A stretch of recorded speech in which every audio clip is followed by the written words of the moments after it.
അപ്പൊ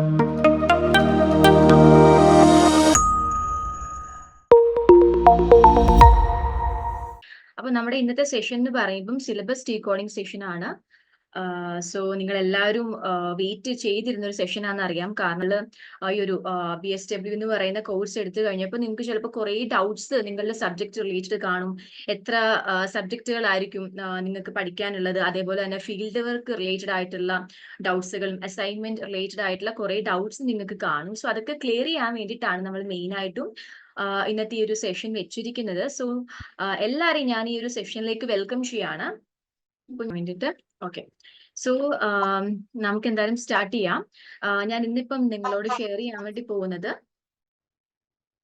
BFSW first ഇയറിലെ syllabus decoding ആണ്. Syllabus in detail ആയിട്ട് ഫസ്റ്റ് ഇയറിൽ എന്തൊക്കെയാണ് നിങ്ങൾക്ക് പഠിക്കാനുള്ളത്, അപ്പം അത്തരം കാര്യങ്ങളായിരിക്കും നമ്മൾ ഇന്ന് ഈ ഒരു സെഷനിൽ ഡീൽ ചെയ്യുന്നത്. ഓക്കെ, സോ നിങ്ങളുടെ കോഴ്സിന്റെ പേര് നമുക്കറിയാം, bachelor's degree in social work ആണ്. നിങ്ങളുടെ പ്രോഗ്രാമിന്റെ പേര് BFSW എന്നുള്ളതാണ്, bachelor's degree in social work എന്നുള്ളതാണ്.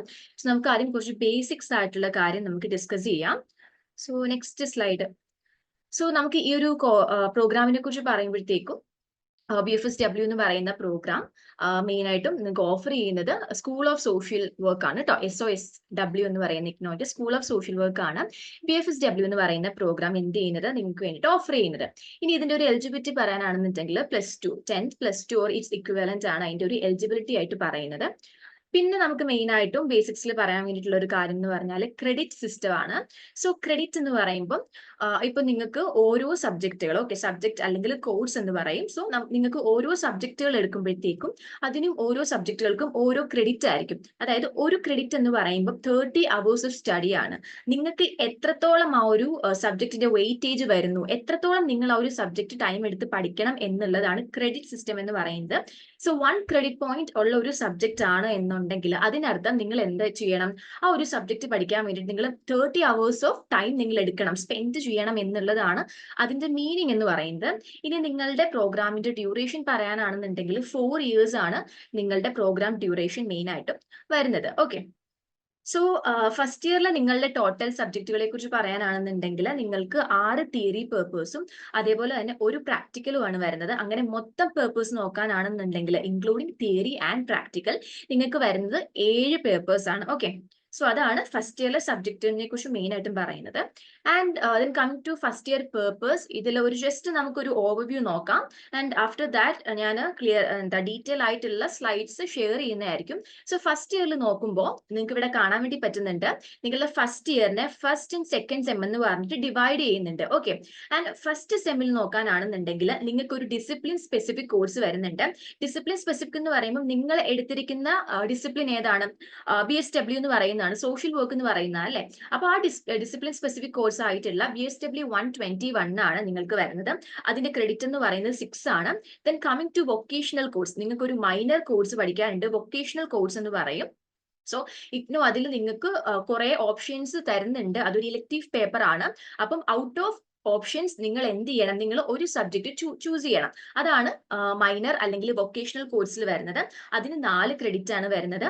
Then coming to inter disciplinary courses അല്ലെങ്കിൽ സ്കിൽ എൻഹാൻസ്മെന്റ് കോഴ്സ് എന്ന് പറയും. സോ ഇന്റർ ഡിസിപ്ലിനറി കോഴ്സ് എന്ന് പറയുമ്പോൾ നിങ്ങൾ അതും ഈ പറഞ്ഞതുപോലെ തന്നെ ഇലക്ടീവ് കോഴ്സ് ആണ്, ഒരെണ്ണമാണ് ചൂസ് ചെയ്യേണ്ടത്. പിന്നെ വരുന്നത് സ്കിൽ എൻഹാൻസ്മെന്റ് കോഴ്സ് ആണ്, അതും നിങ്ങൾ എന്ത് ചെയ്യണം, നിങ്ങൾ ഇലക്ടീവ്സിന്റെ കൂട്ടത്തിൽ നിന്നും ഒരെണ്ണമാണ് ചൂസ് ചെയ്യേണ്ടത്. ഇനിയും ഇന്റർ ഡിസിപ്ലിനറി നോക്കാനാണെന്നുണ്ടെങ്കിൽ 6 ക്രെഡിറ്റ് പോയിന്റും അതേപോലെ സ്കിൽ എൻഹാൻസ്മെന്റ് നോക്കാനാണെന്നുണ്ടെങ്കിൽ നിങ്ങൾക്ക് 4 ക്രെഡിറ്റ് പോയിന്റും ആയിരിക്കും വരുന്നത്. ആ സ്ലൈഡ് തന്നെ ഒന്ന് എടുക്കുവോ. ഓക്കെ, ഇനി നമുക്ക് സെക്കൻഡ് സെം നോക്കാനാണെന്നുണ്ടെങ്കിൽ നിങ്ങൾക്ക് ഡിസിപ്ലിൻ സ്പെസിഫിക് കോഴ്സ് ആയിട്ടുള്ള BSWL 104 ആണ് വരുന്നത്. സോ BSWL 104 എന്ന് പറയുന്നത് മെയിൻ ആയിട്ടും നിങ്ങളുടെ പ്രാക്ടിക്കൽ ആണ് അല്ലെങ്കിൽ നിങ്ങളുടെ ഫീൽഡ് വർക്ക് ആണ്. ഓക്കെ, സോ പ്രാക്ടിക്കൽ ആയതുകൊണ്ട് തന്നെ അതിന്റെ ക്രെഡിറ്റ് പോയിന്റ് എന്ന് പറയുന്നത് 10 ആയിരിക്കും. Then coming to ability enhancement course, നിങ്ങളുടെ സെക്കൻഡ് സെമ്മിൽ നിങ്ങൾക്ക് വരുന്നത് എൻവയോൺമെന്റൽ സ്റ്റഡീസ് എന്ന് പറയുന്ന ഒരു പേപ്പർ ആണ്. അത് ഇലക്റ്റീവ് അല്ല, നിങ്ങൾക്ക് പഠിക്കാൻ വേണ്ടിയിട്ടുള്ള ഒരു പേപ്പർ ആണ്. ഓക്കെ, ഫിക്സ്ഡ് ആയിട്ടുള്ള ഒരു പേപ്പർ ആണ്. പിന്നെ വരുന്നത് കോമൺ വാല്യൂ ആഡഡ് കോഴ്സ് ആണ്. ഓക്കെ, വാല്യൂ എഡ്യൂക്കേഷൻ ആയിരിക്കും നിങ്ങൾക്ക് പഠിക്കാൻ വേണ്ടിയിട്ടുള്ളത്. അതും ഇലക്റ്റീവ് ആയിരിക്കില്ല, അതും നിങ്ങൾക്ക് ഫിക്സ്ഡ് ആയിട്ടുള്ള ഒരു പേപ്പർ ആയിരിക്കും. സോ മൊത്തത്തിൽ നോക്കുമ്പോൾ നിങ്ങൾക്ക് എന്താണ് 3 ഫിക്സ്ഡ് ആയിട്ടുള്ള പേപ്പേഴ്സും അതേപോലെ തന്നെ മൂന്ന് നമ്മുടെ ഇലക്റ്റീവ് ആയിട്ടുള്ള പേർപ്പസുമാണ് നിങ്ങൾക്ക് മെയിൻ ആയിട്ട് പഠിക്കാൻ വേണ്ടിയിട്ട് ഫസ്റ്റ് ഇയറിൽ ഉള്ളത്. സോ നമുക്ക് നെക്സ്റ്റ് സ്ലൈഡിലേക്ക് പോവാം. ഓക്കെ, ഇനി നമുക്ക് ഫസ്റ്റ് ഇയർ പേപ്പറിന്റെ ഒരു ഡീറ്റെയിൽ നമുക്ക് നോക്കാനാണെന്നുണ്ടെങ്കിൽ ഡിസിപ്ലിൻ സ്പെസിഫിക് കോഴ്സ് എന്ന് പറയുമ്പം ഞാൻ നേരത്തെ പറഞ്ഞിട്ടുള്ളത് പോലെ ഫസ്റ്റ് സെമ്മിൽ വരുന്നതാണ് BSW 121 professional social work and it's values. Then BSW 104 social work practical ആണ് കേട്ടോ. അത് നിങ്ങളുടെ എന്താണ് ഫീൽഡ് വർക്കാണ്, നിങ്ങൾ ഫസ്റ്റ് ഇയറിൽ ചെയ്യേണ്ട ഫീൽഡ് വർക്കാണ്. അപ്പൊ അത് രണ്ടുമാണ് മെയിൻ ആയിട്ടും നിങ്ങൾക്ക് പഠിക്കാൻ വേണ്ടിയിട്ടുള്ള ഡിസിപ്ലിൻ സ്പെസിഫിക് കോഴ്സ് എന്ന് പറയുന്നത്. പിന്നെ വൊക്കേഷണൽ കോഴ്സ് ഞാൻ പറഞ്ഞായിരുന്നു നിങ്ങൾക്ക് ഒരെണ്ണം പഠിക്കണം എന്ന് പറഞ്ഞിട്ടുണ്ടായിരുന്നു ഇലക്ടീവിന്റെ കൂട്ടത്തിൽ. അപ്പൊ ഇവിടെ നോക്കിയാൽ നിങ്ങൾക്ക് കാണാൻ വേണ്ടി പറ്റും, ഇഗ്നോ നിങ്ങൾക്ക് 5 സബ്ജക്റ്റുകൾ നിങ്ങൾക്ക് ഓപ്ഷൻസ് ആയിട്ട് പറയുന്നുണ്ട്. അതിൽ നിങ്ങൾ എന്ത് ചെയ്യുക, ഒരെണ്ണം നിങ്ങൾ ചൂസ് ചെയ്യുക. അപ്പൊ ഇതിൽ ഞാൻ ഹൈലൈറ്റ് ചെയ്തിട്ടുണ്ട്. സോ ഹൈലൈറ്റ് ചെയ്തത് എന്തിനാന്ന് ചോദിച്ചാൽ നമ്മൾ ലേൺ വൈസ് പ്രൊവൈഡ് ചെയ്ത് തരുന്ന കോഴ്സുകളെ കാണിക്കാൻ വേണ്ടിയിട്ടാണ്, സബ്ജക്റ്റുകളെ കാണിക്കാൻ വേണ്ടിയിട്ടാണ് ഹൈലൈറ്റ് ചെയ്തത്. സോ ലേൺ വൈസ് പ്രൊവൈഡ് ചെയ്ത് തരുന്ന 2 സബ്ജക്റ്റുകളാണ്, 2 വൊക്കേഷണൽ കോഴ്സസ് ആണ്. BCOS 185 ഓൺട്രപ്രണർഷിപ്പും അതേപോലെ തന്നെ BCOS 186 personal selling and salesmanship എന്ന് പറയുന്നത്. അപ്പൊ അത് രണ്ടുമാണ് നമുക്ക് ലേൺ വൈസ് പ്രൊവൈഡ് ചെയ്ത് തരുന്നത്. നിങ്ങൾക്ക് അതിൽ നിന്നും ഒരെണ്ണം മാത്രം ചൂസ് ചെയ്താൽ മതി. Okay, so next slide.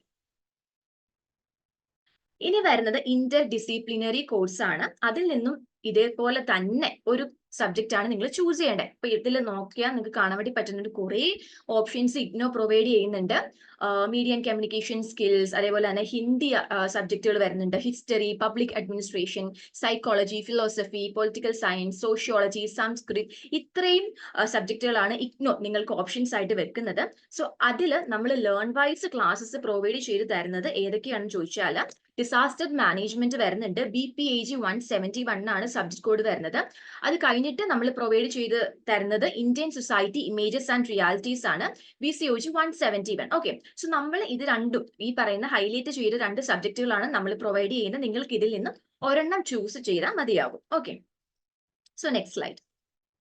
Okay, അടുത്തത് സ്കിൽ എൻഹാൻസ്മെന്റ് കോഴ്സ് ആണ്. സ്കിൽ എൻഹാൻസ്മെന്റ് കോഴ്സിലും ഒരെണ്ണമാണ് നിങ്ങൾ ചൂസ് ചെയ്യേണ്ടത്.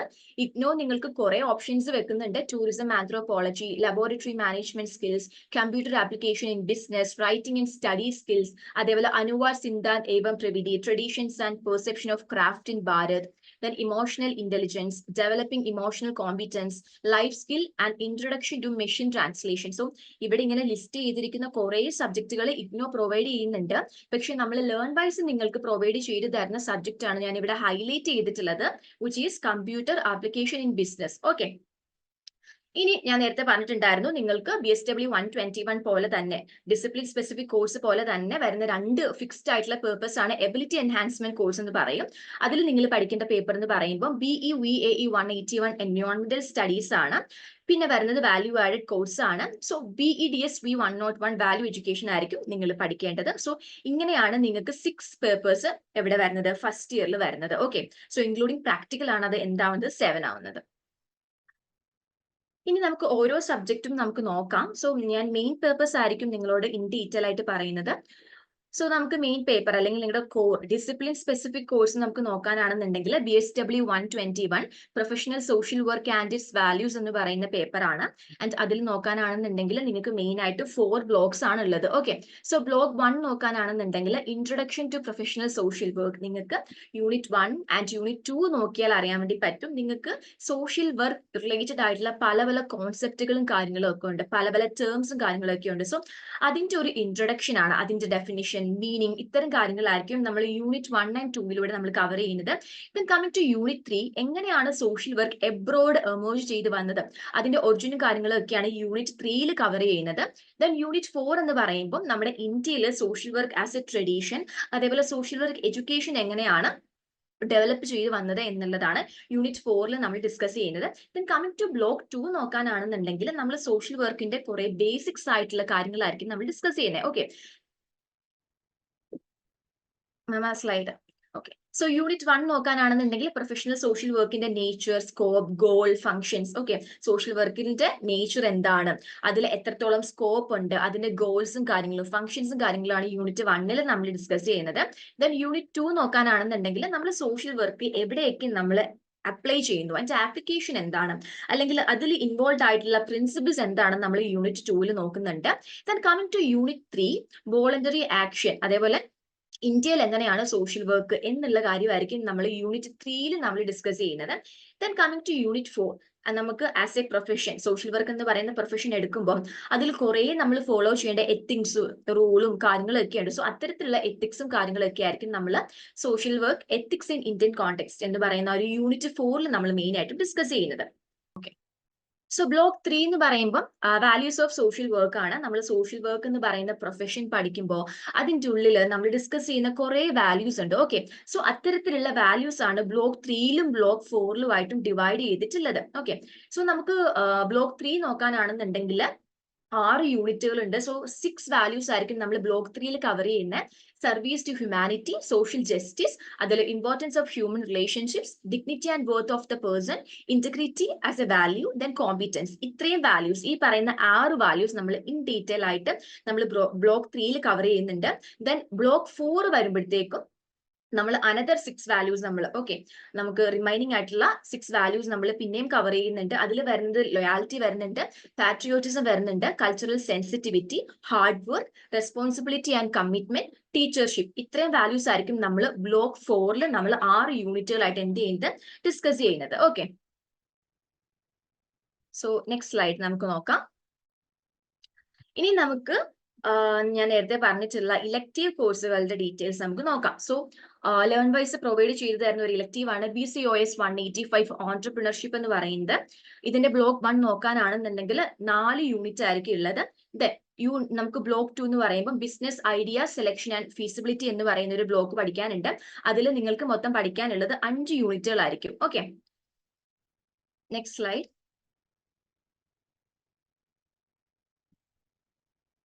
ഇനിയും അതേപോലെ തന്നെ block 3 mobilising resources and startup, then block 4 entrepreneurship and micro small and medium enterprises. അങ്ങനെ നിങ്ങൾക്ക് ഈ ഒരു സബ്ജക്റ്റിൽ മെയിൻ ആയിട്ടും പഠിക്കാനുള്ളത് 4 ബ്ലോക്സ് ആയിരിക്കും. ഓക്കെ, സോ ഇത് നിങ്ങൾക്ക് വരുന്നത് ഇലക്റ്റീവ് ആയിട്ടുള്ള ഒരു പേപ്പർ ആയിട്ടാണ്. ഇനിയും BCOS 186 personal selling and salesmanship എന്ന് പറയുന്ന ഒരു പേപ്പർ നമുക്ക് നോക്കാം. അതും എഗെയിൻ നിങ്ങൾക്ക് വരുന്ന ഒരു ഇലക്റ്റീവ് പേപ്പർ ആണ്. ഇതിലും നിങ്ങൾക്ക് 4 ബ്ലോക്സ് ആയിരിക്കും. ഇപ്പൊ ഫസ്റ്റ് ബ്ലോക്ക് നോക്കാനാണെന്നുണ്ടെങ്കിൽ പേഴ്സണൽ സെല്ലിംഗ് എന്താണ്, അതിന്റെ ഇൻട്രൊഡക്ഷനും കാര്യങ്ങളും വരുന്നുണ്ട്. അതേപോലെ സെയിൽസ്മാൻഷിപ്പ് എന്താണെന്നുള്ളത് നിങ്ങൾ പഠിക്കുന്നുണ്ട്. സെയിൽസ് മാനേജ്മെന്റ് എന്താണ്, സെയിൽസ് ഫോഴ്സ് മാനേജ്മെന്റ് എന്താണ്, ഇത്തരത്തിലുള്ള കാര്യങ്ങളായിരിക്കും നമ്മൾ ബ്ലോക്ക് 1ൽ മെയിൻ ആയിട്ടും കവർ ചെയ്യുന്നത്. ദെൻ ബ്ലോക്ക് 2 എന്ന് പറയുമ്പോൾ ബൈയിങ് മോട്ടീവ്സ് എന്താണ്, അല്ലെങ്കിൽ ബയർ ബിഹേവിയർ എന്താണ്, സെയിൽസ് ഫോഴ്സ് മോട്ടിവേഷൻ എന്താണ്, ഇത്തരത്തിലുള്ള കാര്യങ്ങളായിരിക്കും നമ്മൾ ബ്ലോക്ക് 2ൽ നമ്മൾ മെയിൻ ആയിട്ടും കവർ ചെയ്യുന്നത്. അതിൽ 3 യൂണിറ്റ് ആയിരിക്കും നിങ്ങൾക്ക് വരുന്നത്. Next slide. ഓക്കെ, ഇനി ബ്ലോക്ക് 3 നോക്കുമ്പോൾ എഗെയിൻ 3 യൂണിറ്റ്സ് ആണ്. Sales process, sales presentation and demonstration, concluding sales. ഇത്രയും 3 യൂണിറ്റുകളിലായിട്ട് ഈ പറയുന്ന ടോപ്പിക്സ് കവർ ചെയ്യുന്നുണ്ട്. ദെൻ ബ്ലോക്ക് 4 എന്ന് പറയുന്നത് sales report ethics and career opportunities ആണ്. അതിൽ നിങ്ങൾക്ക് കാണാം 4 യൂണിറ്റ് ആയിരിക്കും നിങ്ങൾ ബ്ലോക്ക് 4ൽ പഠിക്കേണ്ടത്. ഓക്കെ, സോ ഇനി നെക്സ്റ്റ് പേപ്പർ നോക്കാനാണെന്നുണ്ടെങ്കിൽ ഡിസാസ്റ്റർ മാനേജ്മെന്റ് എന്ന് പറയുന്ന ഒരു പേപ്പർ വരുന്നുണ്ട്, ഇലക്റ്റീവ് ആണ്. BPAG-171 എന്നാണ് ആ ഒരു പേപ്പറിന്റെ കോഡ് വരുന്നത്. ആൻഡ് അതിൽ നോക്കാനാണെന്നുണ്ടെങ്കിൽ ബ്ലോക്ക് 1ൽ നിങ്ങൾക്ക് മെയിൻ ആയിട്ടും 4 യൂണിറ്റ് കവർ ചെയ്യാനുണ്ട്. ദെൻ ബ്ലോക്ക് 2 നോക്കാനാണെന്നുണ്ടെങ്കിൽ 5 യൂണിറ്റ്സ് ആയിരിക്കും അതിൽ നിങ്ങൾക്ക് പഠിക്കാൻ വേണ്ടിയിട്ടുള്ളത്. ഓക്കെ, സോ നെക്സ്റ്റ് സ്ലൈഡ് ഒന്ന് ആക്കോ.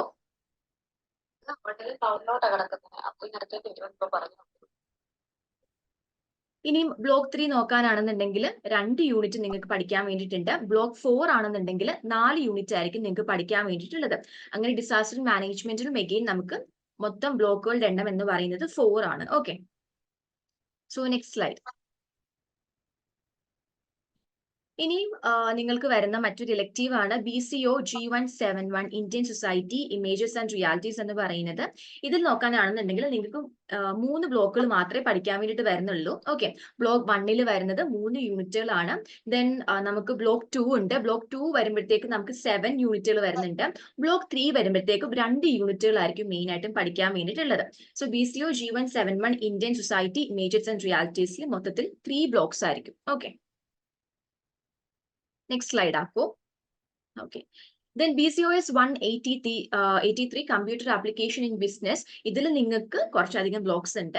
സോ 5 ബ്ലോക്സ് ആയിരിക്കും പഠിക്കാൻ വേണ്ടിയിട്ടുള്ളത്. സോ ബ്ലോക്ക് 1 നോക്കാനാണെന്നുണ്ടെങ്കിൽ കമ്പ്യൂട്ടേഴ്സിന്റെ കുറച്ച് ഫണ്ടമെന്റൽസും കാര്യങ്ങളൊക്കെയാണ് ഡിസ്കസ് ചെയ്യുന്നത്. അതിൽ 4 യൂണിറ്റുകൾ ഉണ്ട്. ദെൻ ബ്ലോക്ക് 2ൽ ഡാറ്റ ഹാൻഡ്ലിംഗ് ആണ്. അതിലും 4 യൂണിറ്റുകളാണ് നമ്മൾ കവർ ചെയ്യുന്നത്.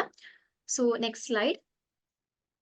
ഇനിയും ബ്ലോക്ക് 3 എന്ന് പറയുമ്പോഴത്തേക്കും അതിൽ 4 യൂണിറ്റ് ആയിരിക്കും. ഓക്കെ, ഇനി ബ്ലോക്ക് 4 എന്ന് പറയുമ്പോൾ അതിൽ 3 യൂണിറ്റുകൾ പഠിക്കാൻ വേണ്ടിയിട്ടുണ്ട്. പവർ പോയിന്റ് പ്രസന്റേഷൻ ആൻഡ് മൾട്ടിമീഡിയനെ കുറിച്ച് ഡീറ്റെയിൽ ആയിട്ട് കവർ ചെയ്യുന്നുണ്ട്. ബ്ലോക്ക് 5 എന്ന് പറയുമ്പോഴത്തേക്കും അതിൽ 5 യൂണിറ്റുകളാണുള്ളത്. സ്പ്രെഡ്ഷീറ്റ്സ് ആൻഡ് ബിസിനസ് ആപ്ലിക്കേഷൻസ് ആയിരിക്കും നിങ്ങളുടെ ബ്ലോക്ക് 5 വരുന്നത്. അപ്പൊ അതിൽ 5 യൂണിറ്റുകളായിരിക്കും നിങ്ങൾക്ക് മെയിൻ ആയിട്ട് പഠിക്കാൻ വേണ്ടിയിട്ടുള്ളത്. ഇനിയും നിങ്ങൾക്ക് വരുന്ന ഫിക്സ്ഡ് ആയിട്ടുള്ള പേപ്പർ ആണ്, ഞാൻ നേരത്തെ പറഞ്ഞിട്ടുണ്ടായിരുന്നു. BE VAE 181 എൻവയോൺമെന്റൽ സ്റ്റഡീസ്. ഇത് നോക്കാനാണെന്നുണ്ടെങ്കിൽ 4 യൂണിറ്റുകൾ ഉണ്ട്. ആൻഡ് ഓരോ യൂണിറ്റിലും ഫസ്റ്റ് ബ്ലോക്ക് ഒഴിച്ച് ബാക്കി എല്ലാ ബ്ലോക്കിലും നമ്മൾ നോക്കാനാണെന്നുണ്ടെങ്കിൽ 4 യൂണിറ്റ് വെച്ച് വരുന്നുണ്ട്. എഗെയിൻ ബ്ലോക്ക് 4ൽ 3 യൂണിറ്റ് ആണ്. അപ്പം ഈ ഒരു സബ്ജക്റ്റിന്റെ ഒരു സ്പെഷ്യാലിറ്റി എന്ന് പറയുമ്പോൾ ഇത് നിങ്ങൾക്ക് നമുക്ക് മൾട്ടിപ്പിൾ ചോയ്സ് ഓപ്ഷനിലായിരിക്കും നിങ്ങൾക്ക് ഈ ഒരു പേപ്പർ വരുന്നത്. ബാക്കിയുള്ള പേപ്പേഴ്സ് എല്ലാം 100 മാർക്സിനായിരുന്നെങ്കിൽ ഈ ഒരു പേപ്പർ നിങ്ങൾക്ക് 50 മാർക്കിനായിരിക്കും. നിങ്ങൾക്ക് 4 ഓപ്ഷൻസ് കാണും. ആ 4 ഓപ്ഷനുകളിൽ നിന്നും നിങ്ങൾക്ക് എന്ത് ചെയ്യാം, ഉത്തരം കണ്ടെത്താം. ഓക്കെ, അങ്ങനെയാണ് ഇതിന്റെ ഒരു എക്സാം പാറ്റേൺ വരുന്നത്. സോ ഒരു multiple choice objective type of questions ആയിരിക്കും എൻവയോൺമെന്റൽ സ്റ്റഡീസിന്റെ ക്വസ്റ്റ്യൻ പാറ്റേൺ എന്ന് പറയുന്നത്. 50 മാർക്കിനായിരിക്കും. Then come to value education. BEDS V101 എന്നാണ് അതിന്റെ നമ്മുടെ സബ്ജക്ട് കോഡ് വരുന്നത്. ബ്ലോക്ക് 1 നോക്കാനാണെന്നുണ്ടെങ്കിൽ വാല്യൂ എഡ്യൂക്കേഷന്റെ കുറച്ച് കോൺസെപ്റ്റുകളും കാര്യങ്ങളും കുറച്ച് ഫ്രെയിംവർക്കും കാര്യങ്ങളുമാണ് നമ്മൾ പഠിക്കുന്നത്. 4 യൂണിറ്റുകൾ ഉണ്ട്. Then coming to block 2 changing culture and human values എന്ന് പറയുന്ന ബ്ലോക്കാണ്. ഇന്ത്യൻ കൾച്ചറിനെ കുറിച്ചും ഹ്യൂമൻ വാല്യൂസിനെ കുറിച്ചും ഒക്കെയാണ് മെയിൻ ആയിട്ടും ഡിസ്കസ് ചെയ്യുന്നത്. സോ 4 യൂണിറ്റ് ആണ് ബ്ലോക്ക് 2ൽ കവർ ചെയ്യുന്നത്. ഓക്കെ, ഇനി ബ്ലോക്ക് 3 നോക്കാനാണെന്നുണ്ടെങ്കിൽ 4 യൂണിറ്റ് ഉണ്ട്. Then coming to block 4 again നമുക്ക് 4 യൂണിറ്റ്സ് ആയിരിക്കും കവർ ചെയ്യുന്നത്. സോ വാല്യൂ എഡ്യൂക്കേഷനിൽ 4 ബ്ലോക്സ് ആണ് മൊത്തത്തിലുള്ളത്. അപ്പം ഇത്രയും കാര്യങ്ങളാണ് തിയറി പേപ്പേഴ്സിൽ വരുന്നത്. നിങ്ങൾക്ക് ചിലപ്പോൾ ഇത്രയും പേപ്പേഴ്സ് കണ്ടപ്പോൾ ചിലപ്പോൾ ഒരു ഡൗട്ട് വന്ന് കാണും. സോ ഇത്രയേ ഉള്ളൂ. നിങ്ങൾക്ക് ഫസ്റ്റ് ഇയറിൽ പഠിക്കാൻ വേണ്ടിയിട്ടുള്ളത് എത്രയാണ്? 6 തിയറി പേപ്പേഴ്സ് ആണ്. ഓക്കെ, അതിൽ 3 എണ്ണം എന്ന് പറയുന്നത് ഇലക്റ്റീവ്സ് ആണ്. അതുകൊണ്ടാണ് നമ്മൾ അത്രയും ഓപ്ഷൻസ് കാണിച്ചത്. നിങ്ങൾക്ക് അതിൽ നിന്നും എന്ത് സെലക്ട് ചെയ്താൽ മതി? ഓരോ സബ്ജക്റ്റിൽ നിന്നും ഒരെണ്ണം മാത്രം ചൂസ് ചെയ്താൽ മതി. സോ അത്ര 6 തിയറി പേപ്പേഴ്സ് വരുന്നുണ്ട്, ഒരു പ്രാക്ടിക്കൽസ് വരുന്നുണ്ട്. ഇനി നമുക്ക് പ്രോഗ്രാം കംപ്ലീറ്റ് ചെയ്യാൻ വേണ്ടിയിട്ട് ഈ പറയുന്ന BFSW എന്ന് പറയുന്ന നിങ്ങളുടെ ഡിഗ്രി കംപ്ലീറ്റ് ചെയ്യാൻ വേണ്ടിയിട്ട് ഉള്ള കുറച്ച് റിക്വയർമെന്റ്സ് നമുക്ക് നോക്കാം. സോ ഇവിടെ ഫീൽഡ് വർക്ക് വരുന്നുണ്ട്, അസൈൻമെന്റ്സ് വരുന്നുണ്ട്, ടേം ആൻഡ് എക്സാം വരുന്നുണ്ട്. സോ നമുക്ക് എല്ലാവർക്കും അറിയാം BSW എന്ന് പറയുന്നത് അതിൽ പ്രാക്ടിക്കൽസ് വരുന്നുണ്ട്, ഫീൽഡ് വർക്കുകൾ വരുന്നുണ്ട്, എല്ലാ ഇയറിലും വരുന്നുണ്ട്. സോ അതിനെക്കുറിച്ച് നമ്മൾ ഡിസ്കസ് ചെയ്യും. ഓക്കെ, സോ ഫീൽഡ് വർക്കും അസൈൻമെന്റും ടേമിന്റെ എക്സാമിനേഷൻ കംപ്ലീറ്റ് ചെയ്താൽ മാത്രമേ എന്ത് ചെയ്യാൻ വേണ്ടി പറ്റൂ, നിങ്ങൾക്ക് ഈ പറയുന്ന കോഴ്സ് കംപ്ലീറ്റ് ആയിട്ടും നിങ്ങൾ കംപ്ലീറ്റ് ചെയ്യാൻ വേണ്ടി പറ്റൂ. ഓക്കെ, ഇനി നമുക്ക് ഫസ്റ്റ് ഇയറിലെ ഫീൽഡ് വർക്ക് നമുക്ക് നോക്കാം. സോ നിങ്ങളുടെ ഫസ്റ്റ് ഇയറിലെ ഫീൽഡ് വർക്കിന്റെ ആ ഒരു പ്രാക്ടിക്കലിന്റെ പേപ്പർ കോഡ് എന്ന് പറയുന്നത് BSWL 104 എന്ന് പറയുന്നതാണ്. ഇനി എന്താണ് ഫീൽഡ് വർക്ക്, എങ്ങനെയാണ് ഫീൽഡ് വർക്ക് വരുന്നത് എന്ന് പറയുന്നതിന് മുന്നേ ഞാൻ ഒരു കാര്യം പറയാം. നിങ്ങൾക്ക് ഈ ഫീൽഡ് വർക്ക് എല്ലാം കോർഡിനേറ്റ് ചെയ്ത് തരുന്നത് നിങ്ങളുടെ സ്റ്റഡി സെന്ററിലുള്ള ഫീൽഡ് വർക്ക് സൂപ്പർവൈസർ ആയിരിക്കും. അല്ലെങ്കിൽ നിങ്ങൾക്ക് ഒരു കോർഡിനേറ്റർ ഈ പറയുന്ന സ്റ്റഡി സെന്ററിൽ കാണും. ആളായിരിക്കും നിങ്ങളുടെ ഫീൽഡ് വർക്ക് റിലേറ്റഡ് ആയിട്ടുള്ള എല്ലാ കാര്യങ്ങളും എന്ത് ചെയ്യുന്നത്, കോർഡിനേറ്റ് ചെയ്ത് തരുന്നത്. ഇനി നമുക്ക് എത്ര ഫീൽഡ് വർക്ക് വരുന്നുണ്ട് നമുക്ക് ഇൻ ഡീറ്റെയിൽ ആയിട്ട് നോക്കാം. സോ ഫസ്റ്റ് ഇയർ നോക്കാനാണെന്നുണ്ടെങ്കിൽ നിങ്ങൾക്ക് 20 കമ്പൽസറി ആയിട്ടുള്ള ഓറിയന്റേഷൻ വിസിറ്റ് അല്ലെങ്കിൽ ഓറിയന്റേഷൻ മീറ്റിംഗ് വരുന്നുണ്ട്. സോ എന്താണ് ഈ ഓറിയന്റേഷൻ മീറ്റിംഗ് എന്ന് ചോദിച്ചാൽ, നിങ്ങൾ 20 വ്യത്യസ്ത ഏജൻസീസ് അല്ലെങ്കിൽ ഇൻസ്റ്റിറ്റ്യൂഷൻസ് നിങ്ങൾ എന്ത് ചെയ്യുക, ചൂസ് ചെയ്യാം. എന്നിട്ട് നിങ്ങൾ 20 വ്യത്യസ്ത സ്ഥാപനങ്ങൾ നിങ്ങൾ വിസിറ്റ് ചെയ്തിട്ട് അവിടെ പോയിട്ട് നിങ്ങൾ ഓരോരോ കാര്യങ്ങൾ അനലൈസ് ചെയ്യുന്നു. ഇപ്പം ഫോർ എക്സാമ്പിൾ നിങ്ങളിപ്പോൾ ഒരു ഓർഫനേജിലാണ് പോകുന്നത് എന്നുണ്ടെങ്കിൽ നിങ്ങൾ അവിടെ പോയിട്ട് അതിന്റെ സ്റ്റാർട്ടിങ് എങ്ങനെയായിരുന്നു, അല്ലെങ്കിൽ അവരവിടെ ഫോളോ ചെയ്യുന്ന മിഷൻ അവരവിടെ ചെയ്യുന്ന ആക്ടിവിറ്റീസ് എന്താണ്, ഇത്രയും കാര്യങ്ങളെല്ലാം നിങ്ങൾ അവിടെ പോയിട്ട് ചോദിച്ച് മനസ്സിലാക്കിയിട്ട് നിങ്ങൾ എന്ത് ചെയ്യുന്നു, നിങ്ങൾ റിപ്പോർട്ടാക്കി എഴുതുന്നു. സോ അങ്ങനെ നോക്കാനാണെന്നുണ്ടെങ്കിൽ നിങ്ങൾ 20 വ്യത്യസ്ത സ്ഥാപനങ്ങളിലാണ് നിങ്ങൾ എന്ത് ചെയ്യേണ്ടത്, നിങ്ങൾ കമ്പൽസറി ആയിട്ടും ഓറിയന്റേഷൻ വിസിറ്റ് നടത്തേണ്ടത്. അതാണ് ഓറിയന്റേഷൻ മീറ്റിംഗ് എന്ന് പറഞ്ഞിട്ട് 20 എന്ന നമ്പർ കൊടുത്തിരിക്കുന്നത്. ഇനി കമ്മിങ് ടു ഇൻഡിവിജ്വൽ കോൺഫറൻസ് എന്ന് പറയുമ്പോൾ ഞാൻ പറഞ്ഞല്ലോ നിങ്ങൾ 20 വ്യത്യസ്ത സ്ഥാപനങ്ങളിലായിട്ട് പോകുന്നുണ്ടെന്ന്. ഇപ്പൊ നിങ്ങൾ ഫോർ എക്സാമ്പിൾ നിങ്ങൾ 5 സ്ഥാപനങ്ങളിൽ നിങ്ങൾ പോയി റിപ്പോർട്ട് എഴുതി, എന്നിട്ട് നിങ്ങൾ തിരിച്ചു നിങ്ങളുടെ ഫീൽഡ് വർക്ക് സൂപ്പർവൈസറിനെ സ്റ്റഡി സെന്ററിൽ പോയിട്ട് എന്ത് ചെയ്യുന്നു, മീറ്റ് ചെയ്യുന്നു. നിങ്ങൾക്ക് വേണ്ടിയിട്ട് ഒരു മീറ്റിംഗ് അവർ കണ്ടക്ട് ചെയ്യും ഓഫ്ലൈൻ ആയിട്ട്. ഓക്കെ, സോ അങ്ങനെ മീറ്റിംഗ് കണ്ടക്ട് ചെയ്യുമ്പം നിങ്ങളും അതേപോലെ തന്നെ അവിടെയുള്ള സ്റ്റഡി സെന്ററിൽ കോർഡിനേറ്ററും തമ്മിൽ ഒരു ചെറിയ ഡിസ്കഷൻസ് നടത്തുന്നു. ആൻഡ് അതിൽ നിന്നും നിങ്ങൾക്ക് എന്ത് ഇൻസൈറ്റ് ആണ് കിട്ടിയത്, അതാണ് നിങ്ങൾ ഇൻഡിവിജ്വൽ കോൺഫറൻസ് റിപ്പോർട്ടിൽ നിങ്ങൾ എഴുതുന്ന കാര്യം. സോ അതാണ് ഇൻഡിവിജ്വൽ കോൺഫറൻസ് എന്ന് പറയുന്നത്. അതും നിങ്ങൾ 5 മസ്റ്റ് ആയിട്ട് നിങ്ങൾ എന്ത് ചെയ്യണം, അറ്റൻഡ് ചെയ്യണം. ഇപ്പൊ നിങ്ങൾക്ക് വേണമെന്നുണ്ടെങ്കിൽ 20 ഓറിയന്റേഷൻ വിസിറ്റ് എടുക്കുമ്പോൾ ആദ്യത്തെ 3 ഓറിയന്റേഷൻ വിസിറ്റ് കഴിഞ്ഞിട്ട് നിങ്ങൾക്ക് എന്ത് ചെയ്യാം, നിങ്ങളെ സൂപ്പർവൈസറിനെ മീറ്റ് ചെയ്തിട്ട് ഇൻഡിവിജ്വൽ കോൺഫറൻസ് നടത്താം. അങ്ങനെ നിങ്ങൾ സ്പ്ലിറ്റ് ചെയ്തിട്ട് എന്ത് ചെയ്യണം, നിങ്ങൾ ഈ പറയുന്ന സൂപ്പർവൈസറിനെ മീറ്റ് ചെയ്തിട്ട് നിങ്ങൾ ഒരു കോൺഫറൻസ് കൂടണം. സോ അതാണ് ഇൻഡിവിജ്വൽ കോൺഫറൻസ് എന്ന് പറയുന്നത്. അത് ടോട്ടലി നിങ്ങൾക്ക് ഫസ്റ്റ് ഇയറിൽ വരുന്നത് 5 ആണ്. ഓക്കെ, സോ അങ്ങനെയാണ് നിങ്ങൾക്ക് ടോട്ടൽ ഡേയ്സ് 25 വരുന്നത്. ഓറിയന്റേഷൻ മീറ്റിംഗ് കമ്പൽസറി ആയിട്ടുള്ളത് 20 വരുന്നുണ്ട്. 20 വ്യത്യസ്ത സ്ഥാപനങ്ങളിൽ നിങ്ങൾ എന്ത് ചെയ്യുക, വിസിറ്റ് ചെയ്യുക, എന്നിട്ട് നിങ്ങൾ റിപ്പോർട്ട് റൈറ്റ് ചെയ്യുക. അതാണ് orientation meeting 20. Then individual conference എന്ന് പറയുന്നത് നിങ്ങളും നിങ്ങളുടെ സൂപ്പർവൈസറുമായിട്ടുള്ള മീറ്റിംഗിന്റെ അടിസ്ഥാനത്തിൽ നിങ്ങൾ നടത്തുന്ന റിപ്പോർട്ടാണ് ഇൻഡിവിജ്വൽ കോൺഫറൻസിൽ വരുന്നത്. അതാണ് 5 വരുന്നത്. അങ്ങനെയാണ് ടോട്ടൽ ഡേയ്സ് 25 വരുന്നത്. ഇനി നിങ്ങൾ ഇമ്പോർട്ടന്റ് ആയിട്ടും ഈ പറയുന്ന ഫീൽഡ് വർക്കിൽ ശ്രദ്ധിക്കേണ്ട കുറച്ച് പോയിന്റ്സുകളാണ് ഞാൻ പറയുന്നത്. മെയിൻ ആയിട്ടും ഞാൻ പറഞ്ഞതുപോലെ നിങ്ങൾക്ക് നിങ്ങളുടെ ഈ പറയുന്ന ഫീൽഡ് വർക്ക് കോർഡിനേറ്റ് ചെയ്യാൻ വേണ്ടിയിട്ട് നിങ്ങളുടെ സ്റ്റഡി സെന്റർ, നിങ്ങൾ ഏത് സ്റ്റഡി സെന്റർ ആണോ നിങ്ങൾ ചൂസ് ചെയ്തിട്ടുള്ളത് അല്ലെങ്കിൽ ചൂസ് ചെയ്യാൻ പോകുന്നത്, അവിടെ നിങ്ങൾക്ക് ഒരു സൂപ്പർവൈസർ കാണും. ആളുടെ ഒരു കോർഡിനേഷനിലായിരിക്കും നിങ്ങൾ ഫീൽഡ് വർക്ക് ചെയ്യേണ്ടത്. ആൻഡ് ഓൾസോ നിങ്ങളുടെ ഫീൽഡ് വർക്ക് സൂപ്പർവൈസർ നിങ്ങളെ ഈ പറഞ്ഞ ഏജൻസികളോ അല്ലെങ്കിൽ കമ്മ്യൂണിറ്റീസോ ഒക്കെ ഐഡന്റിഫൈ ചെയ്യാൻ വേണ്ടിയിട്ട് ആൾ എന്ത് ചെയ്യുന്നുണ്ടായിരിക്കും, ഹെൽപ്പ് ചെയ്യുന്നുണ്ട്. ഓക്കെ, ആൻഡ് പിന്നെ ഒരു കാര്യം പറയുന്നത്, നമുക്കിപ്പോ എല്ലാ ഏജൻസികളിലും അതേപോലെ തന്നെ എല്ലാ ഇൻസ്റ്റിറ്റ്യൂഷൻസിലും നമ്മൾ പോകുമ്പോൾ ചിലപ്പോൾ അവർ നമ്മൾ അഡ്മിറ്റ് ചെയ്യണമെന്നില്ല. ഓക്കെ, നമ്മളിപ്പോൾ പറയുകയാണ് നമുക്ക് ഇങ്ങനെ ഫീൽഡ് വർക്കിന് വേണ്ടിയിട്ട് വന്നതാണ് എന്ന് പറഞ്ഞാൽ എല്ലാ ഇൻസ്റ്റിറ്റ്യൂഷൻസും ചിലപ്പോൾ ആ ഒരു ദിവസം നിങ്ങൾ അഡ്മിറ്റ് ചെയ്യണം എന്നില്ല. അപ്പൊ എന്ത് ചെയ്യും, നിങ്ങൾക്ക് ചിലപ്പോൾ പെർമിഷൻ ലെറ്ററോ കാര്യങ്ങളോ ഒക്കെ വേണ്ടി വരും. സോ അത്തരം കാര്യങ്ങളും എല്ലാം കോർഡിനേറ്റ് ചെയ്ത് തരുന്നത് ഇത്തരത്തിലുള്ള പെർമിഷൻ ലെറ്റേഴ്സോ അല്ലെങ്കിൽ റിക്വസ്റ്റ് ലെറ്റേഴ്സോ എല്ലാം കോർഡിനേറ്റ് ചെയ്ത് തരുന്നത് ആരാണ്, ഈ പറയുന്ന ഫീൽഡ് വർക്ക് സൂപ്പർവൈസർ ആയിരിക്കും. ഓക്കെ, ഇനി നിങ്ങൾ ഏത് സ്ഥാപനത്തിലാണോ നിങ്ങൾ ഈ പറയുന്ന ഫീൽഡ് വർക്ക് നിങ്ങൾ ചെയ്യുന്നത്, അവിടെ നിന്നും നിങ്ങൾ മസ്റ്റ് ആയിട്ടും നിങ്ങളുടെ എക്സ്പീരിയൻസ് സർട്ടിഫിക്കറ്റ് നിങ്ങൾ വാങ്ങുക. ആരും വാങ്ങാണ്ട് വരരുത്, കാരണം അത് അത്രയും ഇമ്പോർട്ടന്റ് ആയിട്ടുള്ള കാര്യമാണ്. നിങ്ങൾ ചെയ്തു എന്ന് പറയാനുള്ള പ്രൂഫാണ് എക്സ്പീരിയൻസ് സർട്ടിഫിക്കറ്റ്. സോ നിങ്ങൾ എവിടെയാണോ ഫീൽഡ് വർക്ക് ചെയ്യുന്നത് അവിടെ നിന്നും നിങ്ങൾ എക്സ്പീരിയൻസ് സർട്ടിഫിക്കറ്റ് നിങ്ങൾ എന്ത് ചെയ്യണം, കളക്ട് ചെയ്യണം. പിന്നെ ഒരു പോയിന്റ് ഇവിടെ നോട്ട് ചെയ്യേണ്ട ഒരു കാര്യം എന്ന് പറഞ്ഞാൽ, നിങ്ങൾക്ക് ഓറിയന്റേഷൻ മീറ്റിംഗിന് പോകുമ്പോൾ എന്ത് കാണില്ല, ആ ഒരു സർട്ടിഫിക്കറ്റ് പ്രൊവൈഡ് ചെയ്യില്ല. നിങ്ങൾ അവിടെ റിപ്പോർട്ട് റൈറ്റിംഗ് മാത്രമായിരിക്കും ചെയ്യുന്നത്. ഇനി സെക്കൻഡ് ഇയറിലും തേർഡ് ഇയറിലും ഒക്കെ വരുമ്പോഴത്തേക്കും നിങ്ങൾ മറ്റു പല ഫീൽഡ് വർക്ക് ചെയ്യുന്നുണ്ട്. ഓക്കെ, കുറച്ച് ലോങ് ആയിട്ടുള്ള field work like 15 days of field work ചെയ്യുന്നുണ്ട്. അപ്പൊ ആ ഒരു സമയങ്ങളിലായിരിക്കും നിങ്ങൾ എന്ത് ചെയ്യേണ്ടത്, ഈ പറയുന്ന എക്സ്പീരിയൻസ് സർട്ടിഫിക്കറ്റ് കളക്ട് ചെയ്യേണ്ടത്. സോ അത്രയും കാര്യങ്ങളാണ് ഇവിടെ മെയിൻ ആയിട്ട് വരുന്നത്. Next slide എടുക്കോ. ഓക്കെ, ഇനി നിങ്ങൾ പ്ലേസ്മെന്റിന് പോകുമ്പോൾ നിങ്ങൾ പാലിക്കേണ്ട കുറച്ച് കാര്യങ്ങൾ എന്ന് പറയുമ്പോൾ, നിങ്ങൾ വളരെ അറ്റൻറ്റീവ് ആയിട്ടിരിക്കുക ആൻഡ് വളരെ കോൺഷ്യസ് ആയിട്ടിരിക്കുക.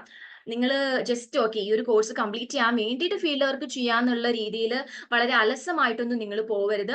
നിങ്ങളുടെ ഒരു എയിം എന്താണ്, ഓക്കെ, നിങ്ങൾക്ക് അവിടെ പോയിട്ട് പല കാര്യങ്ങളും പഠിക്കാൻ വേണ്ടിയിട്ടുണ്ട്. കാരണം നമ്മൾ ഫ്യൂച്ചറിലേക്ക് നോക്കുമ്പോൾ നിങ്ങളുടെ പ്രൊഫഷനെ ഹെൽപ്പ് ചെയ്യുന്ന പലതരത്തിലുള്ള ഇൻസൈറ്റ്സും കാര്യങ്ങളും നിങ്ങൾക്ക് ഈ പറയുന്ന പ്ലേസ്മെന്റിലൂടെ കിട്ടും. സോ നിങ്ങളൊരു ഒരു എന്താ പറയുക, ഒരു ഇൻസ്റ്റിറ്റ്യൂഷനിലോ ഒരു ഓർഗനൈസേഷനിലോ ഒക്കെ പോകുമ്പോൾ നിങ്ങൾ വളരെ അറ്റൻറ്റീവ് ആയിട്ടും വളരെ കോൺഷ്യസ് ആയിട്ടും ഒക്കെ എന്ത് ചെയ്യുക, നിങ്ങൾ അവിടെ ബിഹേവ് ചെയ്യുക എന്നുള്ളത് വളരെ ഇമ്പോർട്ടന്റ് ആണ്.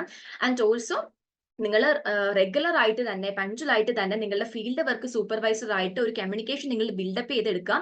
അല്ലാണ്ട് നിങ്ങൾ ഒരു തരത്തിലുള്ള ഒരു കോൺടാക്റ്റും ഇല്ല, പെട്ടെന്ന് ഒരു ദിവസം നിങ്ങൾക്ക് ഒരു ഡൗട്ട് ചോദിക്കുമ്പോൾ നിങ്ങൾക്ക് ഒരാൾ വേണമല്ല, ഈ പറയുന്ന സൂപ്പർവൈസർ വേണം. അപ്പൊ ആളോട് ഡൗട്ട് ചോദിക്കാൻ നേരത്ത് ആൾ കമ്മ്യൂണിക്കേറ്റ് ചെയ്യണം എന്നുണ്ടെങ്കിൽ നിങ്ങൾ അവിടെ ഒരു കോൺടാക്ട് ആളായിട്ട് എന്ത് ചെയ്യണം, മെയിൻറ്റെയിൻ ചെയ്യണം. ഓക്കെ, അതുകൊണ്ട് തന്നെ ഇവിടെ പറയുന്നത് keep in touch with field work supervisor എന്ന് പറയുന്നത് കമ്പൽസറി ആയിട്ടൊരു കാര്യമായിട്ട് പറയുന്നുണ്ട്. ഇനി നിങ്ങൾ എവിടെയാണ് പ്ലേസ്മെന്റിന് പോകുന്നത്, അവിടെയുള്ള ഡ്രസ് കോഡും കാര്യങ്ങളും ഒക്കെ നിങ്ങൾ എന്ത് ചെയ്യുക, നിങ്ങൾ അക്സെപ്റ്റ് ചെയ്തിട്ട് അങ്ങനെ വേണം നിങ്ങൾ പോകാൻ വേണ്ടിയിട്ട്. സോ അത്രയും കാര്യങ്ങളാണ് കൺസേൺസിൽ പറയുന്നത്. ദെൻ കമ്മിങ് ടു ഗൈഡ് ലൈൻസിൽ പറയാനാണെന്നുണ്ടെങ്കിൽ, നിങ്ങൾക്ക് ഇപ്പോ ഈ പറയുന്ന ജൂലൈ ബാച്ചിന് ഒരു 2 അല്ലെങ്കിൽ ഒരു 3 മാസം കഴിയുമ്പോൾ നിങ്ങളുടെ സ്റ്റഡി സെന്ററിൽ ഒരു ഓഫ്ലൈൻ കൗൺസിലിംഗ് സെഷൻ അല്ലെങ്കിൽ ഒരു ഇൻഡക്ഷൻ മീറ്റിംഗ് നിങ്ങൾക്ക് വേണ്ടിയിട്ട് കണ്ടക്ട് ചെയ്യും. അത് എന്തിനാണെന്ന് ചോദിച്ചാൽ നിങ്ങൾക്ക് ഫീൽഡ് വർക്ക് റിലേറ്റഡ് ആയിട്ടുള്ള കാര്യങ്ങളും അസൈൻമെന്റ്സ് റിലേറ്റഡ് ആയിട്ടുള്ള കാര്യങ്ങളും ഒക്കെ പറഞ്ഞു തരാൻ വേണ്ടിയിട്ട് നിങ്ങൾക്ക് ഒരു ഇൻഡക്ഷൻ മീറ്റിംഗ് നിങ്ങളുടെ സ്റ്റഡി സെന്റർ കണ്ടക്ട് ചെയ്യും. സോ മെയിൻ ആയിട്ട് ഫീൽഡ് വർക്കിന്റെ കുറെ കാര്യങ്ങൾ നിങ്ങൾക്ക് അവർ പറഞ്ഞു തരുന്നുണ്ടായിരിക്കും. ഓക്കെ, സോ നിങ്ങൾ നിങ്ങളുടെ മെയിൽസും കാര്യങ്ങളും ഒക്കെ റെഗുലർ ആയിട്ട് ചെക്ക് ചെയ്യുക. കാരണം എല്ലാവരെയും അവര് ഫോൺ കോൾ വഴി വിളിച്ച് കമ്മ്യൂണിക്കേറ്റ് ചെയ്യണം എന്നില്ല. മോസ്റ്റ്ലി അവർ മെയിൽ അയച്ചിട്ടാണ് ഇത് ഇൻഫോം ചെയ്യുന്നത്. സോ നിങ്ങൾ ഇപ്പൊ എന്തായാലും കാണില്ല, ഒരു 2 മാസമൊക്കെ കഴിഞ്ഞിട്ടായിരിക്കും. സോ നിങ്ങൾ റെഗുലർ ആയിട്ട് നിങ്ങളുടെ മെയിൽ ചെക്ക് ചെയ്യണം. എങ്കിൽ മാത്രമേ നിങ്ങളുടെ സ്റ്റഡി സെന്റർ എപ്പോഴാണ് ഇൻഡക്ഷൻ മീറ്റിംഗ് കണ്ടക്ട് ചെയ്യുന്നത് എന്ന് നിങ്ങൾക്ക് മനസ്സിലാക്കാൻ വേണ്ടി പറ്റൂ. സോ അത് നിങ്ങൾ കമ്പൽസറി ആയിട്ടും നിങ്ങൾ അറ്റൻഡ് ചെയ്യേണ്ട ഒരു കാര്യമാണ്. പിന്നെ പറയുന്നത് ഓറിയന്റേഷൻ വിസിറ്റ് ആയിക്കോട്ടെ, ഇനി വരുന്ന സെക്കൻഡ് ഇയറിലും തേർഡ് ഇയറിലും ഒക്കെ വരുന്ന കൺകറന്റ് വിസിറ്റ്, അതേപോലെ ഇപ്പൊ നമ്മൾ പറഞ്ഞിട്ടുള്ള ഇൻഡിവിജ്വൽ കോൺഫറൻസ്, ഇതൊക്കെയാണെന്നുണ്ടെങ്കിലും നിങ്ങൾ മസ്റ്റ് ആയിട്ട് എന്ത് ചെയ്യണം, അറ്റൻഡ് ചെയ്യേണ്ട ഒരു കാര്യമാണ്. ഡിസ്റ്റന്റ് ആയതുകൊണ്ട് ഇത് ചെയ്യണ്ട എന്നുള്ളതൊന്നുമില്ല. നമുക്ക് ഈ പറയുന്ന ഫീൽഡ് വർക്ക് കംപ്ലീറ്റ് ചെയ്താലേ നിങ്ങളുടെ കോഴ്സ് എന്ത് ചെയ്യത്തുള്ളൂ, കംപ്ലീറ്റ് ആവത്തുള്ളൂ. ഓക്കെ, ഇനിയും നിങ്ങൾക്ക് റിപ്പോർട്ട് റൈറ്റിംഗ് കാര്യങ്ങൾ വരുന്നുണ്ട്. സോ റിപ്പോർട്ട് എഴുതുന്ന എങ്ങനെയാണെന്ന് ചോദിച്ചാൽ നിങ്ങൾക്ക് ഇഗ്നോ ഫീൽഡ് വർക്ക് ജേർണൽ നിങ്ങൾക്ക് അയച്ചു തരും. നിങ്ങളുടെ സെൽഫ് ലേണിംഗ് മെറ്റീരിയൽ അയച്ചു തരുന്ന കൂട്ടത്തിൽ, അല്ലെങ്കിൽ ചിലപ്പോൾ അത് അയച്ചു കഴിഞ്ഞിട്ടായിരിക്കും ഈ പറയുന്ന ഫീൽഡ് വർക്ക് ജേർണൽ നിങ്ങളുടെ കയ്യിൽ കിട്ടുന്നത്. ഓക്കെ, സോ അതൊരു 3-4 മാസം കഴിയുമ്പോൾ നിങ്ങളുടെ കയ്യിൽ കിട്ടും. ആ പറയുന്ന ഫീൽഡ് വർക്ക് ജേർണൽ കൂടെ ഗോ ത്രൂ ചെയ്യുമ്പോൾ നിങ്ങൾക്ക് മനസ്സിലാവും എങ്ങനെയാണ് റിപ്പോർട്ട് എഴുതേണ്ടത്. അതിന്റെ ഫോർമാറ്റ് ആ പറയുന്ന ഫീൽഡ് വർക്ക് ജേർണലിൽ കാണും. അവിടെ ആയിരിക്കും നിങ്ങൾ എന്ത് ചെയ്യേണ്ടത്, ഈ പറയുന്ന ഫീൽഡ് വർക്കിന്റെ റിപ്പോർട്ട്സും കാര്യങ്ങളും ഒക്കെ നിങ്ങൾ എഴുതേണ്ടത്. ആൻഡ് നിങ്ങളുടെ മീഡിയം നിങ്ങൾ ചൂസ് ചെയ്യേണ്ടത് എയ്തർ ഹിന്ദി അല്ലെങ്കിൽ ഇംഗ്ലീഷ് ആയിരിക്കണം. മറ്റ് ലാംഗ്വേജസ് ഒന്നും എന്ത് ചെയ്യാൻ പാടില്ല, എഴുതാൻ വേണ്ടി പാടില്ല.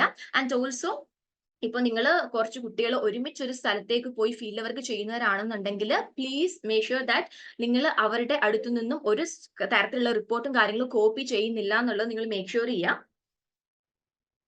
ഓക്കെ, സോ റിപ്പോർട്ട് എന്ന് പറയുന്നത് നിങ്ങൾക്ക് കിട്ടിയ ഇൻസൈറ്റ് അനുസരിച്ച് നിങ്ങൾ എഴുതേണ്ടതാണ്. അത് ഒരിക്കലും നിങ്ങൾ എന്ത് ചെയ്യാൻ പാടില്ല, നെറ്റിൽ നിന്ന് നോക്കിയിട്ടോ മറ്റ് ഏതെങ്കിലും തരത്തിലുള്ള പാംപ്ലെറ്റ്സ് യൂസ് ചെയ്തിട്ടോ നിങ്ങൾ റിപ്പോർട്ട് എഴുതാൻ പാടില്ല. നിങ്ങൾ ഫസ്റ്റ് ഇയറിൽ അത് മെയിൻ ആയിട്ടും ശ്രദ്ധിക്കണം. കാരണം നിങ്ങളുടെ ഓറിയന്റേഷൻ വിസിറ്റ് എന്ന് പറയുമ്പോൾ അവർ നിങ്ങൾക്ക് സർട്ടിഫിക്കറ്റ് പ്രൊവൈഡ് ചെയ്യുന്നില്ല. അപ്പൊ നിങ്ങൾ വിചാരിക്കുകയാണ് ഓക്കെ സർട്ടിഫിക്കറ്റ് പ്രൊവൈഡ് ചെയ്യുന്നില്ല, എന്നാൽ പിന്നെ നെറ്റിൽ കയറിയിട്ട് ഇൻസ്റ്റിറ്റ്യൂഷനെ കുറിച്ച് സെർച്ച് ചെയ്തിട്ട് എഴുതാമെന്ന് ചിലപ്പോൾ നിങ്ങൾ വിചാരിക്കുന്നുണ്ടായിരിക്കും. സോ അങ്ങനെയൊന്നും നിങ്ങൾ ചെയ്യാൻ പാടില്ല. നിങ്ങൾ പ്രോപ്പർ ആയിട്ട് അവിടെ പോവാം. നിങ്ങളുടെ ഒരു ആവശ്യമാണ്, നിങ്ങൾക്ക് നല്ലൊരു എക്സ്പീരിയൻസ് ആയിരിക്കും ഈ പറയുന്ന ഓറിയന്റേഷൻ വിസിറ്റ് എന്ന് പറയുന്നത്. നിങ്ങൾ മസ്റ്റ് ആയിട്ട് അവിടെ പോയിട്ട് അറ്റൻഡ് ചെയ്തിട്ട് തന്നെ നിങ്ങൾ എന്ത് ചെയ്യാം, റിപ്പോർട്ടും കാര്യങ്ങളൊക്കെ എഴുതാം. സോ അത്രയും കാര്യങ്ങളാണ് ഫീൽഡ് വർക്ക് റിലേറ്റഡ് ആയിട്ടുള്ളത്. ഇനി നമുക്ക് അസൈൻമെന്റ്സിന്റെ കാര്യം പറയാനാണെന്നുണ്ടെങ്കിൽ അസൈൻമെന്റ് എന്ന് പറയുന്നത് വളരെ അസൈൻമെന്റ് സബ്മിറ്റ് ചെയ്യാന്നുള്ളത് വളരെ കമ്പൽസറി ആയിട്ടുള്ള ഒരു കാര്യമാണ്. കാരണം അസൈൻമെന്റ് സബ്മിറ്റ് ചെയ്താൽ മാത്രമേ നിങ്ങൾക്ക് ആ പറയുന്ന പേപ്പറിന്റെ എക്സാം നിങ്ങൾക്ക് എഴുതാൻ വേണ്ടി പറ്റൂ. ഇപ്പൊ ഞാൻ പറഞ്ഞല്ലേ നിങ്ങൾക്ക് ഫസ്റ്റ് ഇയറിൽ 6 സബ്ജക്ട് ഉണ്ടെന്ന് പറഞ്ഞല്ലേ, അപ്പൊ നിങ്ങൾക്ക് 6 സബ്ജക്റ്റുകൾക്കും അസൈൻമെന്റ്സ് നിങ്ങൾ എഴുതണം. സോ ഈ പറയുന്ന 6 സബ്ജക്റ്റിന്റെ അസൈൻമെന്റ്സ് എഴുതിയാൽ മാത്രമേ നിങ്ങൾക്ക് നമുക്ക് by the end of the year നിങ്ങൾക്ക് ആ ഒരു എക്സാം അറ്റൻഡ് ചെയ്യാൻ വേണ്ടി പറ്റും. സോ സബ്മിഷൻ ഓഫ് അസൈൻമെന്റ്സ് എന്ന് പറയുന്നത് കമ്പൽസറി ആയിട്ടുള്ള ഒരു കാര്യമാണ്. ഓക്കെ, ഇനിയും അസൈൻമെന്റിന്റെ വെയിറ്റേജ് വരുന്നത് മൊത്തത്തിൽ നിങ്ങൾക്ക് 30% ഓഫ് വെയിറ്റേജ് ആണ് അസൈൻമെന്റ്സിന് വരുന്നത്. ആൻഡ് ദെൻ നിങ്ങളുടെ റൈറ്റിംഗ് തിയറി പേപ്പറുകളുടെ നോക്കുകയാണെന്നുണ്ടെങ്കിൽ 70% ആയിരിക്കും തിയറി പേപ്പറിന്റെ വെയിറ്റേജ് ഇവിടെ പറയുന്നത്. ഓക്കെ, ഇനി നിങ്ങൾ അസൈൻമെന്റ്സ് ഈ പറഞ്ഞതുപോലെ നിങ്ങൾ കുറെ പേര് കൂടി ഇരുന്നിട്ട് കോപ്പി അടിച്ച് എഴുതുകയോ ഒരാളുടെ തന്നെ കോപ്പി അടിച്ച് എഴുതുകയോ അങ്ങനെയൊന്നും ചെയ്യാൻ പാടില്ല.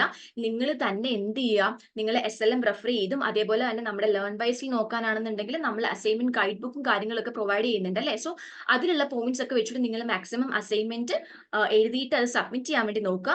ആൻഡ് സബ്മിഷൻ ഡേറ്റും കാര്യങ്ങളും ഒക്കെ അവര് പറയുന്നതായിരിക്കും. ഇപ്പൊ ജൂലൈ ബാച്ച് ആണെന്നുണ്ടെങ്കിൽ മാർച്ച് 30th ആയിരിക്കും നിങ്ങളുടെ ഒരു സബ്മിഷൻ ഡേറ്റ് വരുന്നത്. ചിലപ്പോൾ അതൊക്കെ എക്സ്റ്റെൻഡ് ചെയ്ത് പോകാൻ ചാൻസ് ഉണ്ട്. പക്ഷേ നിങ്ങൾ മാക്സിമം നേരത്തെ എത്രയും നേരത്തെ അസൈൻമെന്റ് എഴുതാവോ അത്രയും നേരത്തെ നിങ്ങൾ എന്ത് ചെയ്ത് വെക്കുക, അസൈൻമെന്റ്സും കാര്യങ്ങളൊക്കെ പ്രോപ്പർ ആയിട്ട് എഴുതി സ്റ്റഡി സെന്ററിൽ സബ്മിറ്റ് ചെയ്യാൻ വേണ്ടിയിട്ട് നോക്കുക. അപ്പൊ അത്രയും കാര്യങ്ങളാണ് അസൈൻമെന്റിൽ നിങ്ങൾ എന്ത് ചെയ്യാൻ വേണ്ടി ശ്രദ്ധിക്കേണ്ട കാര്യങ്ങൾ. ഓക്കെ, ഇനി നിങ്ങളുടെ ടേം ആൻഡ് എക്സാമിനേഷനെ കുറിച്ച് പറയാനാണെന്നുണ്ടെങ്കിൽ യൂണിവേഴ്സിറ്റി 2 ടൈമിലായിട്ടാണ് ഇയറിൽ 2 ടൈമിലാണ് നിങ്ങളുടെ എക്സാം കണ്ടക്ട് ചെയ്യുന്നത്. ഒരെണ്ണം ജൂണിലും ഒരെണ്ണം ഡിസംബറിലും ആണ്. ഇപ്പൊ നിങ്ങൾ ജൂലൈ ബാച്ച് ആയതുകൊണ്ട് തന്നെ നിങ്ങളുടെ എക്സാംസും കാര്യങ്ങളും വരുന്നത് നിങ്ങൾക്ക് 2025 ജൂണിലായിരിക്കും നിങ്ങളുടെ എക്സാംസ് വരുന്നത്. നിങ്ങൾക്ക് സെം വൈസ് അല്ല എക്സാംസ്. ഞാൻ നേരത്തെ സബ്ജക്റ്റ് കാണിച്ചപ്പോൾ ഫസ്റ്റ് സെം സെക്കൻഡ് സെം എന്ന് പറഞ്ഞ് കാണിച്ചു.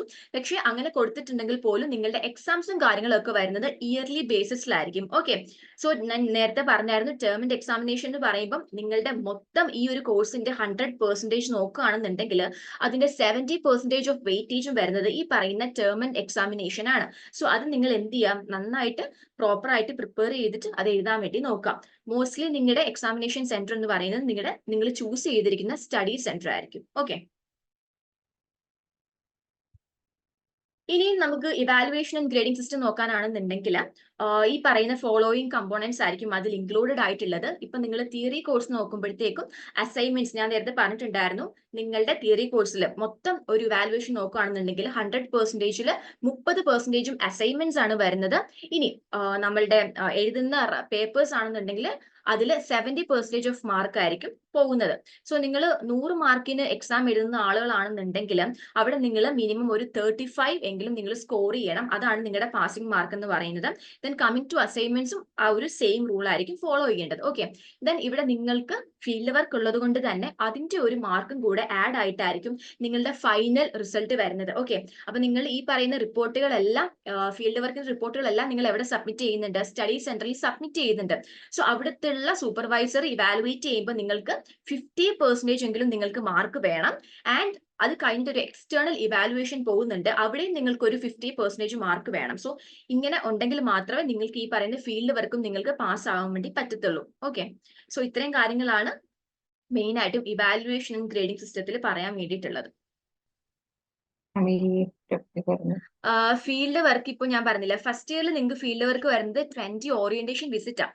ഇപ്പം നിങ്ങൾക്ക് അത് സാറ്റർഡേസ് ചൂസ് ചെയ്തിട്ട് നിങ്ങൾക്ക് പോവാം, അല്ലാണ്ട് നിങ്ങൾ ഇപ്പൊ ഒരു വീക്ക് കംപ്ലീറ്റ് എടുത്തിട്ട് പോകണം എന്നൊന്നുമില്ല. നിങ്ങൾ എന്ത് ചെയ്യുക, നിങ്ങൾ പറഞ്ഞ സമയത്തിനുള്ളിൽ നിങ്ങൾ മസ്റ്റ് ആയിട്ടും 20 ഓറിയന്റേഷൻ വിസിറ്റ് കംപ്ലീറ്റ് ചെയ്യാന്നുള്ളതേ ഉള്ളൂ. അല്ലാണ്ട് നമുക്ക് ഫസ്റ്റ് ഇയറിൽ കണ്ടിന്യൂസ് ആയിട്ട് ചെയ്യാൻ ഉള്ള ഫീൽഡ് വർക്ക് വരുന്നില്ല. 20 ഓറിയന്റേഷൻ വിസിറ്റ് നടത്താന്നുള്ളതാണ്.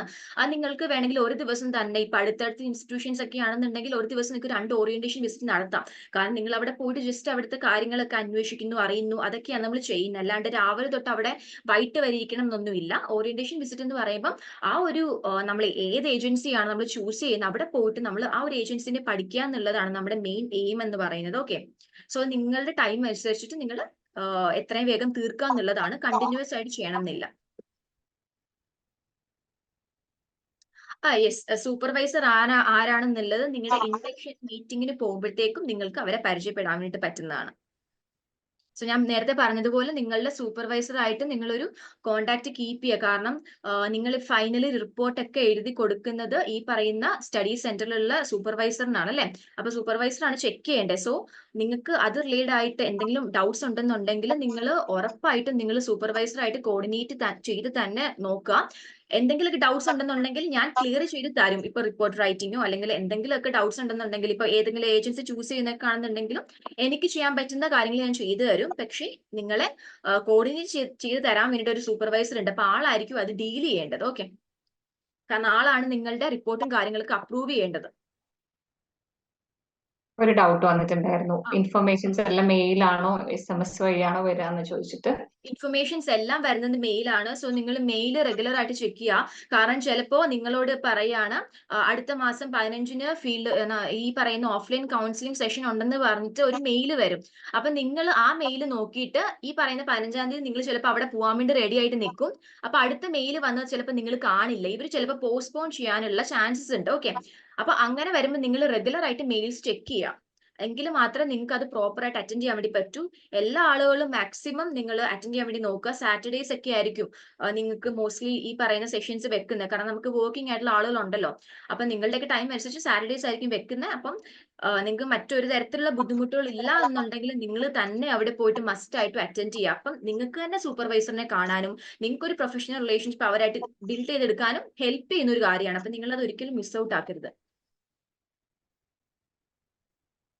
വേറെ ഡൗട്ട്സ് ഒന്നും ആരും ചോദിച്ചിട്ടില്ലല്ലോ? വേറെ ഡൗട്ട്സ് ഒന്നും ഇല്ല, എല്ലാം ക്ലിയർ ആണോ? എല്ലാവർക്കും ക്ലിയർ ആയോ?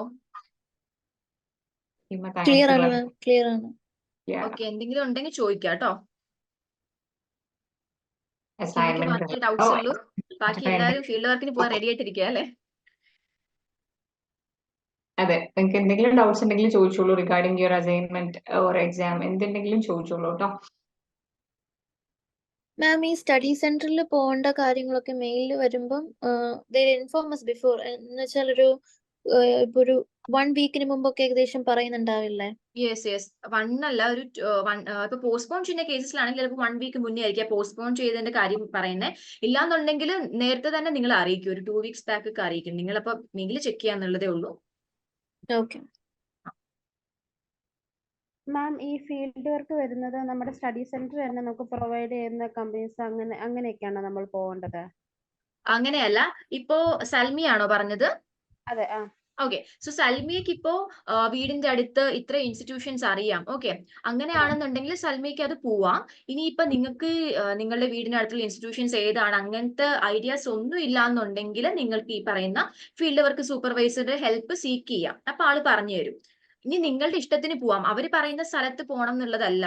നിങ്ങൾക്ക് എന്താണോ കുറച്ചുകൂടെ ഒരു എക്സ്പോഷർ കിട്ടുന്ന പ്ലേസ് നിങ്ങൾ ചൂസ് ചെയ്യുന്നത്, അപ്പൊ അതനുസരിച്ചൊക്കെ ഇരിക്കും നിങ്ങളുടെ ഫീൽഡ് വർക്ക് എന്ന് പറയുന്നത്. മാം, നമ്മൾ അസൈൻമെന്റ്സ് എഴുതുന്ന അസൈൻമെന്റ്സിന്റെ അത് അവര് പ്രൊവൈഡ് ചെയ്യില്ലേ? നമ്മൾ എന്താണ് എഴുതണ്ടേ? അസൈൻമെന്റിന് ഇപ്പൊ നിങ്ങൾക്ക് 6 സബ്ജക്ട് ഉണ്ടെന്ന് പറഞ്ഞല്ലോ, ആ 6 സബ്ജക്റ്റുകൾക്കും 6 ക്വസ്റ്റ്യൻ പേപ്പർ പോലെ നിങ്ങൾക്ക് അവർ ലോഞ്ച് ചെയ്യും. ഓക്കെ, ഇഗ്നോ. സോ അതിന്റെ ബേസിസിലാണ് നിങ്ങൾ ഈ പറയുന്ന ക്വസ്റ്റ്യൻസ് നോക്കിയിട്ടാണ് നിങ്ങൾ അസൈൻമെന്റ് എഴുതേണ്ടത്.